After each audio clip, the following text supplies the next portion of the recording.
Hey everybody, welcome to our Evolution of Gaming page. I'm JD Houvener, owner, founder, and patent attorney.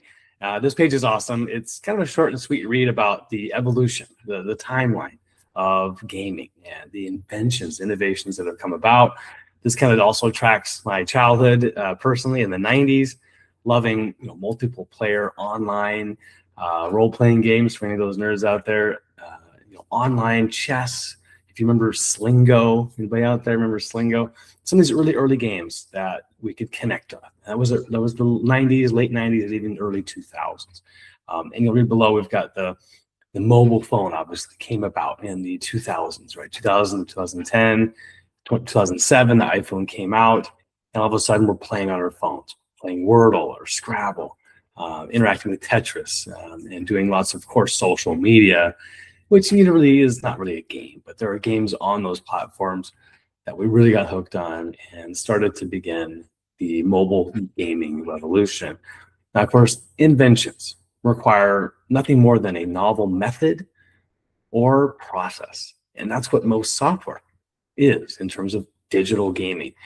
And that's what we're talking about here is, of course, there's physical games too, but my mind is more on in terms of technological advances in software and the hardware that comes with it, such as virtual reality, which really kicked in 2010s, as well as augmented reality and all the devices, gadgets that help with smart glasses, wearables, the headsets, right? The Oculus that we all kind of were like amazed by. And on the 2020s, it's AI. It's a lot of the gaming we have in everyday landscape. It's the next evolution, where you've got virtual goods. I know my kids are playing games like the adventures of what's it called, where you are immersed in a land, right? You've got to connect different lands, and you're collecting products and goods, and you're really immersing and becoming like an avatar, and you can live a virtual life if you want, right? And this kind of began way back in SimCity or some of those early type of games you might be familiar with.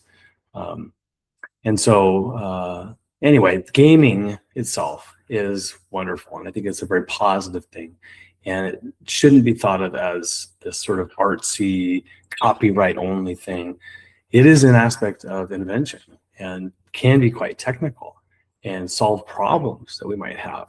Gaming can help a lot of individuals sort of find that place to release, to wind down, to get away from, or even distract themselves from really complicated, stressful stuff that happens during the day. And so that is a benefit, that is a utility, and can be protected, should be protected with patent protection if you've got something novel, non-obvious, and has utility and benefit. And so bringing about a new innovation, the next step, right?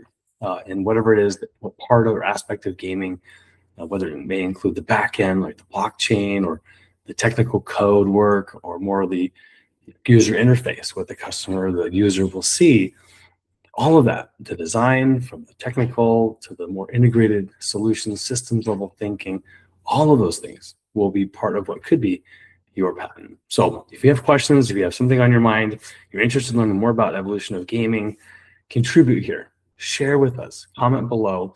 And of course, get a hold of us and book a free discovery call to see how we could help you potentially secure patent protection on the next gaming invention. All right, everybody, I'm JD Houvener, wishing you a great day out there. Go big, go bold.